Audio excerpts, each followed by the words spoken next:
Here's a pair of the Samsung Galaxy Buds 4. I'm going to show you how to pair and connect these directly to an iPhone via Bluetooth.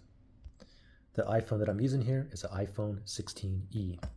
So the first thing we want to do is put these earbuds into pairing mode. Okay, so the buds are in the case. I'm going to open this lid up. I'll know it's in pairing mode when this light here is blinking 3 colors, blue, red, green, but I get a solid green light and then it goes off. No problem. Let me manually put this into pairing mode. If I look on the back here, there's a little button there. I'm going to press and hold that button and wait till it starts blinking those 3 colors, okay?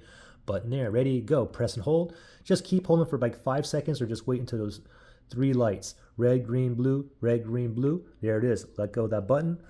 Leave your earbuds just like this. Go over to your settings on your iPhone. We're going to go to Bluetooth. Make sure Bluetooth is toggled on. And now if we just scroll down where it says other devices, that little spinny thing is searching for devices that's in pairing mode that is near me, which is like 30 feet Bluetooth range. It did find the Galaxy Buds 4. I'll tap on that. And now we should be connected. Okay, there you go. Galaxy Buds 4. It is connected, ready to go. Pretty simple. Now, if you had any kind of issues pairing or connecting these, you can always perform a factory reset. If you need to do that, look for that link below in the description area.